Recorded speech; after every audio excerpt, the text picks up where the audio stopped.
अपने आप को म्यूट कर लीजिए बच्चों।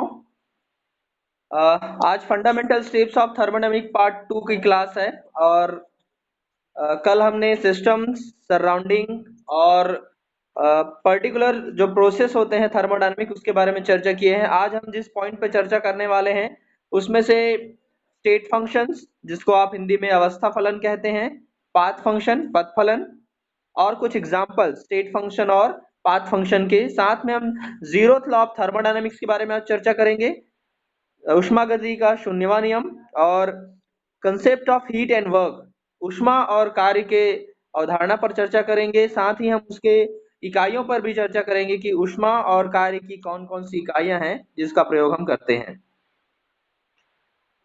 सबसे पहले आता है वो है स्टेट फंक्शन, अवस्था फलन।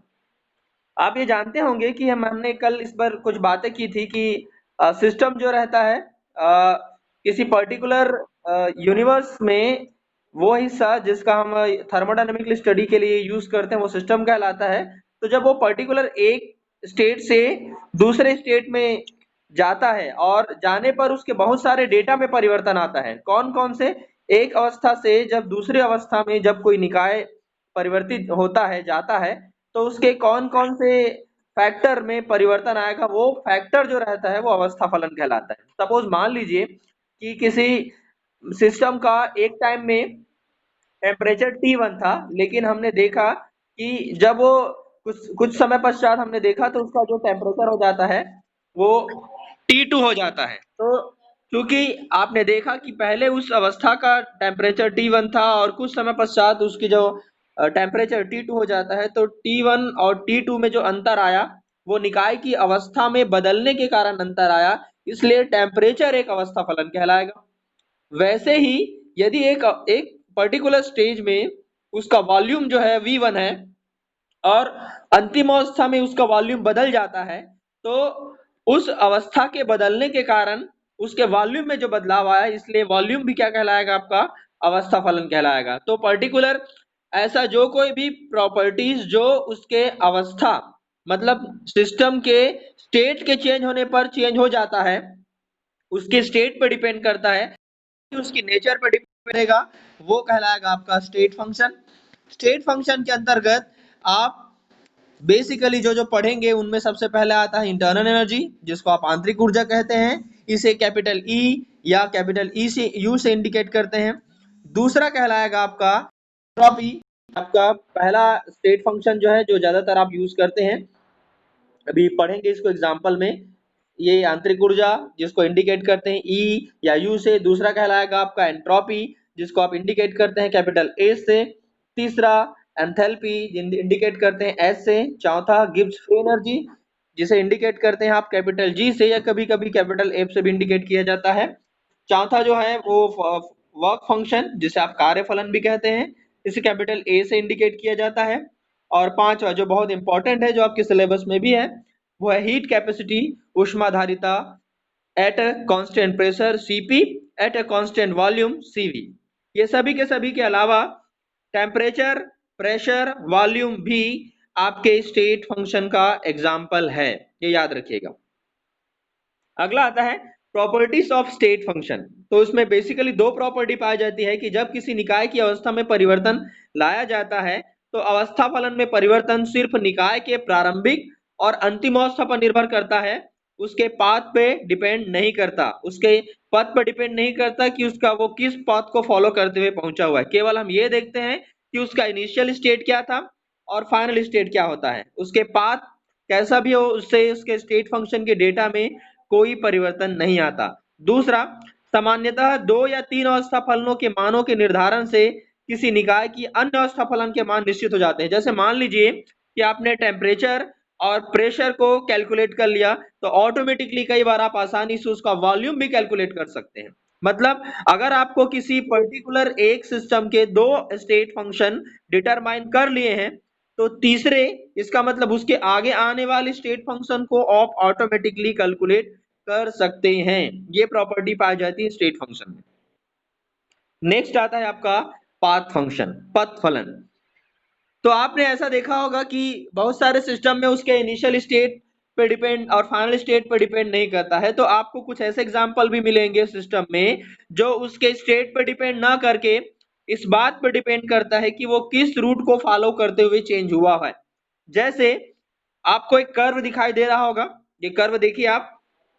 इस कर्व में हमने दो अलग अलग स्टेट लिया हुआ है। स्टेट सबसे पहला किसी सिस्टम का हमने ए लिया है जिसमें उसका प्रेशर P1 और टेम्परेचर T1 है। सेम हमने देखा कि वो उसके फाइनल स्टेट में उसका प्रेशर P2 और टेम्परेचर। आवाज ठीक से नहीं आ रही है, आप देख लो बेटा, आपकी तरफ इंटरनेट कनेक्शन प्रॉब्लम होगा थोड़ा सा। Okay okay. तो अगर आपने देखा कि किसी सिस्टम का जो पहले स्टेट में उसका टेम्परेचर और प्रेशर T1 और P1 है और फाइनल स्टेट में उसका टेम्परेचर और प्रेशर P2 और T2 हो जाता है, तो यहाँ पे आप देखेंगे कि पहले स्टेट में उसका इनिशियल स्टेट में उसका प्रेशर P1 था और फाइनल स्टेट में उसका जो प्रेशर है P2 है, तो उसका जो डिफरेंस होगा वो डेल P कहलाएगा। यहाँ पर डेल P एक स्टेट फंक्शन कहलाएगा। ठीक वैसे ही टेम्परेचर T1 और फाइनल टेम्परेचर T2 है, तो दोनों के बीच का डिफरेंस कहलाएगा डेल T। यहाँ पर डेल T क्या कहलाएगा, आपका स्टेट फंक्शन कहलाएगा। लेकिन आप देखेंगे कि वो टी इनिशियल स्टेट से फाइनल स्टेट तक पहुंचने के लिए तीन पाथ को फॉलो करता है, पाथ 1, पाथ 2 और पाथ 3। वो इन तीनों को फॉलो करते हुए पहुंचता है। तो तीनों पाथ में वो तीन अलग अलग रूट को फॉलो करने के कारण उसके फंक्शंस, उसके जो कार्य होते हैं, वर्क होता है, वो तीनों अलग अलग हो जाता है। जैसे यहाँ पे इसका वर्क है V1 W1, यहाँ पर इसका वर्क है W2 और यहाँ पर इसका वर्क है W3। आप ये जानते भी होंगे कि work is equal to force into distance होता है। इसका मतलब ये हुआ तीनों जो पाथ का डिस्टेंस अलग अलग होने के कारण तीनों के वर्क वैल्यू भी कैसे होते हैं, अलग अलग होते हैं। इसलिए आपके लिए इन तीनों सिस्टम, एक ही सिस्टम में तीनों अलग अलग पाथ का जो वर्क होगा वो अलग अलग होगा। इसलिए वर्क एक पाथ फंक्शन है जो कि सिस्टम के इनिशियल और फाइनल स्टेट पर डिपेंड ना करते हुए उसके पाथ पर डिपेंड करता है कि वो किस रूट को फॉलो करते हुए इनिशियल से फाइनल स्टेट में पहुंचा है। तो आप याद रखेंगे कि कार्य आपका, वर्क आपका पाथ फंक्शन का एग्जाम्पल है, वैसे ही हीट भी आपका पाथ फंक्शन का एग्जाम्पल है। ये याद रखिएगा, हीट एनर्जी और वर्क ये दोनों के दोनों पाथ फंक्शन के एग्जाम्पल माने जाते हैं। तो मैंने आपको दोनों एग्जाम्पल बताया, पाथ फंक्शन के और स्टेट फंक्शन के। अगला न्यू टॉपिक है आपके लिए जीरोथ लॉ ऑफ थर्मोडायनेमिक। आपने ये नया सुना होगा क्योंकि इससे पहले आपने केवल first law of thermodynamic, second law of thermodynamic और थर्ड लॉ ऑफ थर्मोडायनेमिक सुना होगा। ये पहली बार है जीरोथ लॉ ऑफ थर्मोडायनेमिक। इसे ये कह सकते हैं उष्मागति का शून्यवान नियम। हालांकि ये नियम फर्स्ट लॉ ऑफ थर्मोडायनेमिक के बाद दिया गया था। ये नियम केवल टेम्परेचर के कंसेप्ट पर बेस्ड है, या आप ये मान सकते हैं कि ताप की अवधारणा को, टेम्परेचर की अवधारणा को एक्सप्लेन करने के लिए जीरोथ लॉ ऑफ थर्मोडायनेमिक को लॉन्च किया गया था।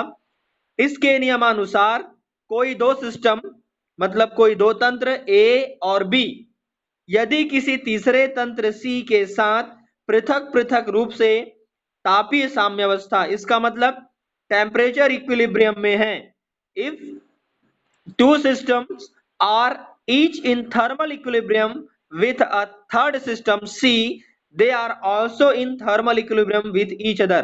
तो उस स्थिति में A और B भी आपस में स्वतः ही साम्यावस्था में होंगे।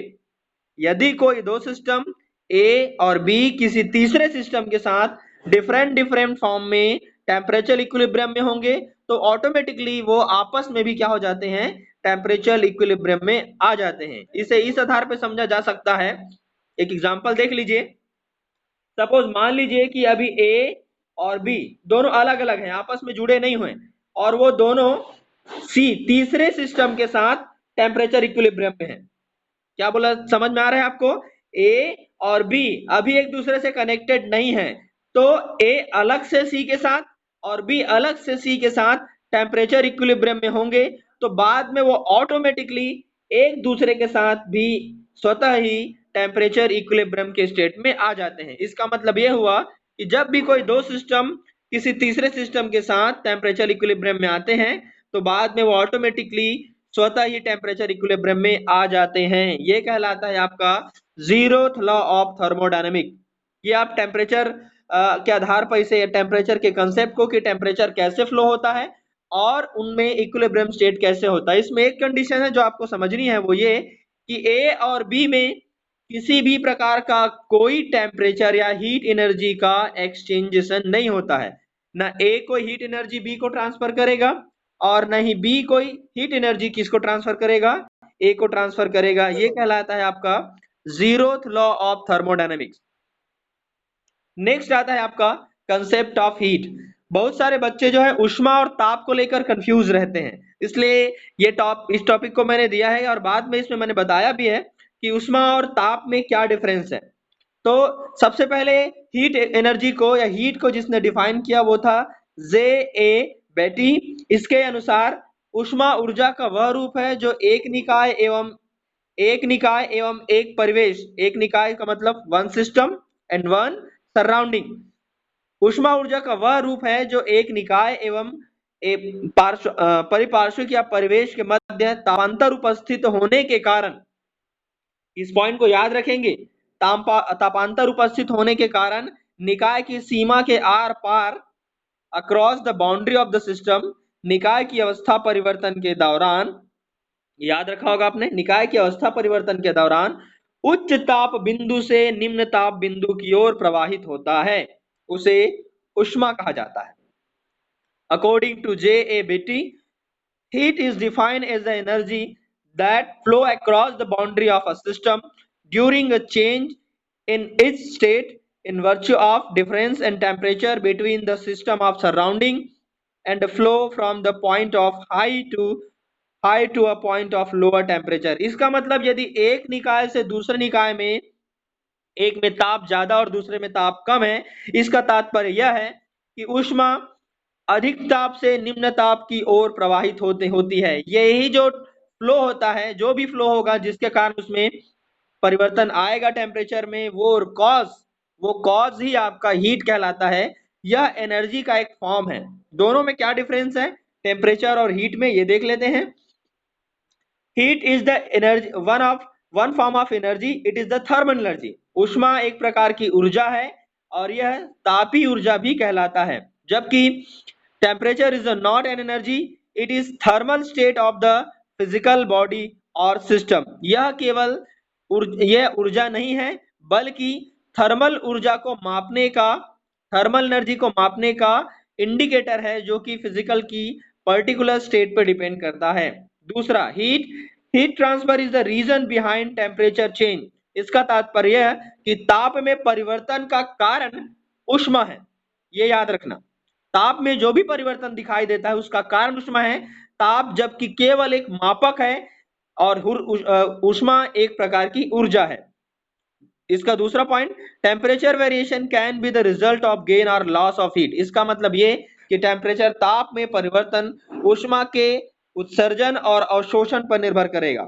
Third point, heat is the exchangeable, it can flow from one body to another. ये आप देख सकते हैं कि ऊष्मा जो है वो एक्सचेंजेबल है, एक निकाय से दूसरे निकाय पे आसानी से विनिमय हो सकता है और ये हमेशा से ही एक बॉडी और दूसरे बॉडी में जब भी ट्रांसफर होगा तो उसमें परिवर्तन को आप देखने के लिए ताप का उपयोग करते हैं। ऊष्मा के आदान प्रदान को देखने के लिए आप ताप का उपयोग करते हैं, अर्थात ऊष्मा को देखा नहीं जा सकता, उसके स्थानांतरण को, इसलिए उसके मेजरमेंट के लिए आप टेम्परेचर को मान सकते हैं। टेम्परेचर इज नॉट एक्सचेंजेबल, ताप एक्सचेंजेबल नहीं है, ये केवल एक इंडिकेटर है। One heat can be the exchange, ये आपको याद रखना पड़ेगा कि ये केवल ऊष्मा के एक्सचेंजेबल को डिटरमाइन करता है कि ये ऊष्मा का स्थानांतरण हो रहा है। हायर पॉइंट से लोअर पॉइंट की तरफ जाएगा तो आपको पता चल जाएगा ये उच्च ताप बिंदु है, ये निम्न ताप बिंदु है। इसका मतलब ये कि ऊष्मा का स्थानांतरण हो रहा है। इसका मतलब ये हुआ कि heat is a path function, temperature is the point function. ये बिंदु पर निर्भर करेगा और ऊष्मा आपके पथ पर निर्भर करता है। ऐसे बहुत सारे पॉइंट्स हैं, मैंने 8 पॉइंट्स ऑलमोस्ट आपको दिख रहा है, दिया हुआ है, आप देख सकते हैं कि हीट और टेम्परेचर में क्या क्या डिफरेंसेस हैं।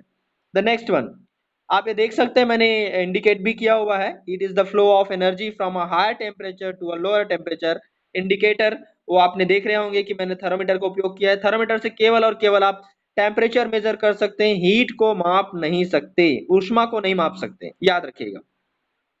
नेक्स्ट आता है कंसेप्ट ऑफ वर्क।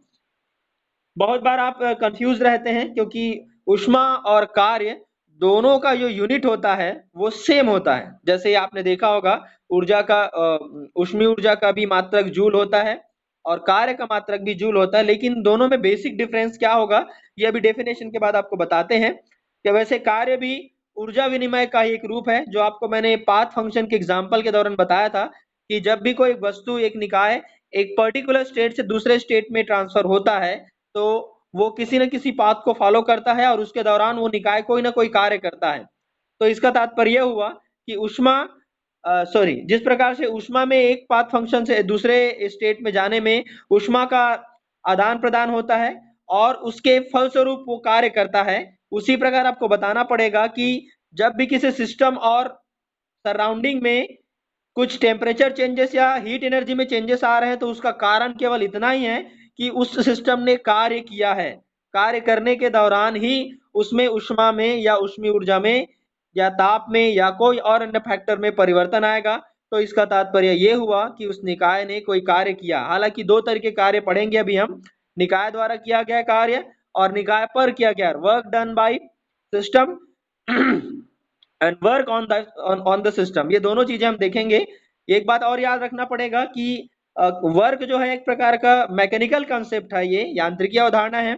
जैसे आपने फिजिक्स में से पढ़ा होगा कि हम जब भी किसी कार्य को निकालते हैं तो फोर्स इनटू डिस्प्लेसमेंट देखते हैं, सॉरी डिस्टेंस देखते हैं।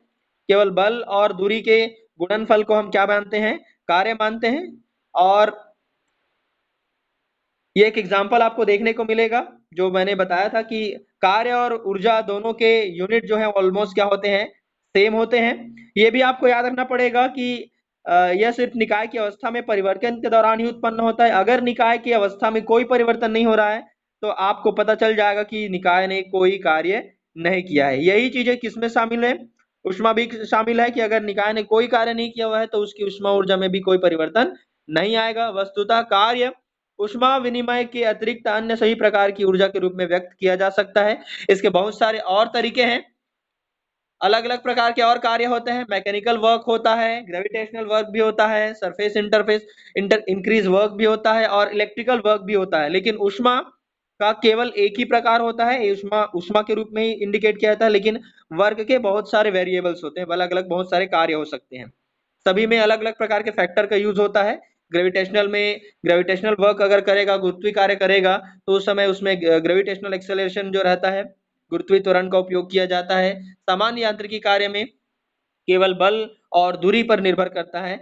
इसी प्रकार अगर सरफेस इंक्रीज हुआ है किसी का तो वो डिपेंड करेगा उसके सरफेस एरिया में डिफरेंस होने पे, उसके एरिया पे डिपेंड करेगा। और अगर इलेक्ट्रिकल वर्क किया हुआ है तो उसके पोटेंशियल एनर्जी में चेंजेस दिखाई देंगे। इस प्रकार से सभी अलग अलग प्रकार के कार्यों में उसके अलग अलग फैक्टर डिपेंडेंट करते हैं। जबकि हीट एनर्जी के लिए केवल एक ही फैक्टर रहता है, वो है टेम्परेचर इंडिकेटर। उसके द्वारा ही आप पहचान पाएंगे कि ऊष्मा विनिमय हुआ है, आदान प्रदान हुआ है, उसी आधार पर आप पहचान पाएंगे।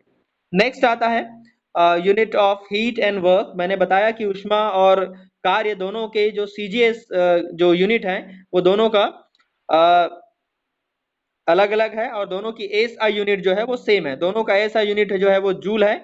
कार्य का भी मात्रक जूल है और ऊष्मा का मात्रक भी जूल है। लेकिन दोनों की सीजी जो यूनिट है उसमें से हीट की जो सीजीएस यूनिट है, जिसको आप जानते हैं सेंटीमीटर, ग्राम और सेकंड, वो कैलोरी है, जिसको आप साधारणतः पहचान लेते हैं कैल CAL करके। और वर्क का कार्य का जो यूनिट है सीजीएस में वो अर्ग है। अर्ग के आधार पे आप पहचान सकते हैं। हालांकि इसका वैल्यू निकालेंगे आप F इंटू DX में तो आपको पता चल जाएगा कि ये CGS में इसका यूनिट क्या होगा। उस आधार पे आप कैलोरीज में अगर कंपेयर करना चाहें तो 1 joule is equal to 0.2390 calories होती है और 1 calorie is equal to 4.184 joule होता है। ये कोरिलेशन याद रखिएगा, ये क्वेश्चन में पूछा जा सकता है। साथ ही वर्क में 1 जूल इज इक्वल टू होता है 10 के पावर 7 अर्ग। दोनों में सीजीएस यूनिट से पता चलता है कि दोनों की यूनिट जो है वो अलग अलग प्रकार से डिटरमाइन किया जाता है, जबकि एसआई यूनिट से ऑलमोस्ट पता नहीं चल पाता। दोनों में जूल का उपयोग किया जाता है, हीट में और वर्क में, याद रखिएगा। क्लियर है? ये रहा आज के जो बेसिक्स टॉपिक थे थर्मोडायनामिक्स से रिलेटेड, वो आपको मैंने बता दिया है। अब आज के इस टॉपिक में अगर आपके पास कोई सवाल है तो आप पूछ सकते हैं, आपके पास ज्यादा समय नहीं है, 5 मिनट के अंदर पूछना होगा। ठीक है, पूछ सकते हैं। अपने आप को अनम्यूट कर लें बच्चे। अच्छा, एक चीज छूटा हुआ है जो मैं बता नहीं पाया था कि हीट और वर्क में दो चीजें और आती हैं जो मैंने आपको बताया कि ऊष्मा में आपको याद रखना यह होता है कि अगर किसी निकाय द्वारा ऊष्मा अवशोषण किया जा रहा है, ऊष्मा का अवशोषण किया जा रहा है, तो उसका जो इंडिकेटर होगा वो प्लस क्यू होता है। और ऊष्मा द्वारा अगर ऊष्मा द्वारा अगर सॉरी निकाय द्वारा ऊष्मा का उत्सर्जन होगा तो उसका क्यू का मान जो है वो माइनस में आता है। सेम आपको दूसरी चीजें बतानी है आपका वर्क पर। अगर निकाय द्वारा किया गया कार्य आएगा तो उसमें W की वैल्यू जो होती है वो माइनस में आती है, और निकाय पर किया गया कार्य आएगा तो उसमें W की वैल्यू जो होती है वो प्लस में आती है। ये दोनों प्लस और माइनस इंडिकेटर याद रखिएगा, ये आगे की तरफ डेरिवेशंस वगैरह में से काम आएंगे। हालांकि एंथैल्पी में थोड़ा डेटा अलग आएगा, उस पर हम चर्चा करेंगे। ऊष्मा के प्रकार पर चर्चा करेंगे कि कौन कौन से प्रकार की ऊष्मा हो सकते हैं, जैसे हम लोग अभिक्रिया में पढ़ते हैं। और तो उस आधार पे हम लोग बताएंगे आगे एंथैल्पी वगैरह के बारे में। तो वो जानकारी नेक्स्ट स्टेप में मिलेगी। अभी आपको अगर आज के टॉपिक से रिलेटेड कोई सवाल पूछना चाहते हैं तो पूछ सकते हैं, अपने आप को अनम्यूट कर लीजिए, पूछिए। अनम्यूट कर ले बच्चे अपने आप को। मैं कल बता रही थी कि थर्मल में टाइमिंग नहीं करते हैं, लेकिन आज हमने पढ़ी तो क्या पढ़े आपने टाइम में?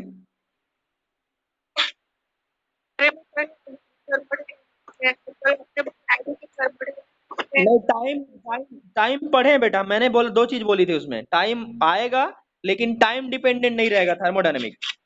ताप टाइम आ सकता है लेकिन टाइम पे डिपेंडेंट नहीं रहेगा। जैसे मैंने अभी आपको बताया, इनिशियल स्टेट और कुछ समय पश्चात फाइनल स्टेट, पर मैंने ये नहीं बताया कि कितना समय करके, या समय के बदलने से उसका अवस्था बदलेगा नहीं, इस पर डिपेंडेंट नहीं करता।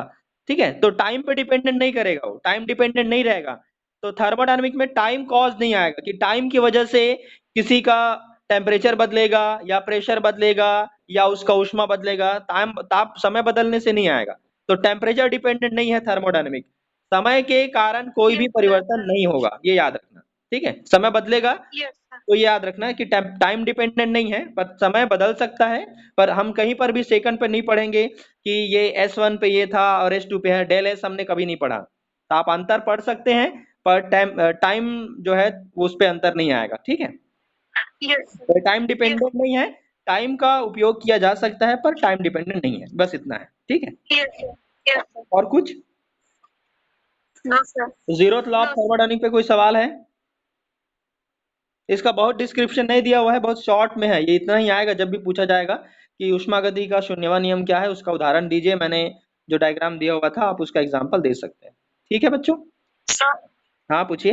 सर जो आपने लास्ट में प्लस माइनस वाला कॉन्सेप्ट बताया तो एक बार और उसको बताएंगे क्या? जैसे आपने देखा होगा कि जब भी पर्टिकुलर कोई सिस्टम जो है हीट एनर्जी को एब्जॉर्ब करता है, ठीक है, तो हीट एनर्जी को जब एब्जॉर्ब करेगा तो उसकी हीट एनर्जी में क्या होगा, इंक्रीजिंग होगी। तो उसका हीट एनर्जी क्या हो रहा है, बढ़ रहा है, तो क्या आएगा वो प्लस क्यू आएगा। ठीक है, और अगर वो हीट एनर्जी क्या करेगा, रिलीज करेगा, तो उसके पास हीट एनर्जी क्या हो रहा है, कम हो रहा है, तो उसका डेटा किस में आएगा, माइनस क्यू में आएगा। ये हीट एनर्जी के लिए हो गया। अब दूसरा आता है वर्क के लिए। Work done by the system आएगा, तो आपको याद रखना पड़ेगा कि वो जो कार्य करेगा तो उसमें उस कार्य को करने के लिए उसे ऊर्जा की आवश्यकता होती है। ठीक है, तो कार्य करने के पश्चात उसकी ऊर्जा क्या हो जाएगी, रिलीज होगी। तो work done by sorry work done by the system में उसका W का वैल्यू आएगा, किस में आएगा, माइनस में आएगा। हालांकि इसका एक और कॉन्सेप्ट में जो नेक्स्ट स्टेप में बताऊंगा कि उसमें प्रेशर और वॉल्यूम का जो डिफरेंशिएशन है उसके आधार पर मैं दूसरा और स्टेट में एक्सप्लेन करूंगा। फिलहाल इतना बस याद रखना, work done by the system में माइनस आएगा और वर्क ऑन द सिस्टम में प्लस आएगा। क्लियर है? Yes sir. ये हम नेक्स्ट स्टेप में पढ़ेंगे। ये फर्स्ट लॉ ऑफ थर्मोडायनामिक के दौरान मैं आपको इसे डेरिवेशन के थ्रू एक्सप्लेन करूंगा। क्लियर है? Yes sir. चलिए, और कुछ पूछना है किसी को? No sir. आज की क्लास यहीं पे समाप्त होती है। अगले और फ्राइडे सैटरडे में आप तैयार रहेंगे। हम next step first law of thermodynamic और जूल्स थ्योरी के बारे में, जूल्स लॉ के बारे में पढ़ेंगे। सभी बच्चे तैयार रहेंगे। सभी के पास बुक्स अवेलेबल है? अभी फिलहाल मार्केट में आ चुका है, आप चाहे तो परचेज कर सकते हैं। अभी फिलहाल हम लोग जिसको प्रेफर कर रहे हैं, जो अभी फिलहाल अवेलेबल है मार्केट में हिंदी और इंग्लिश मीडियम में, वो नवबोध यूनिफाइड का है। आप चाहे तो उसको प्रेफर कर सकते हैं, ठीक है। उसके अलावा आप दूसरी और बुक भी कर सकते हैं। जो भी हम आज पढ़ रहे हैं उससे रिलेटेड जो भी टॉपिक आपको यूनिफाइड में मिलता है या और दूसरे बुक में मिलते हैं, तो आप उसको यूज कर सकते हैं। सभी काम के हैं, ठीक है। चलिए, ठीक है। Thank you sir. Okay. Thank you sir.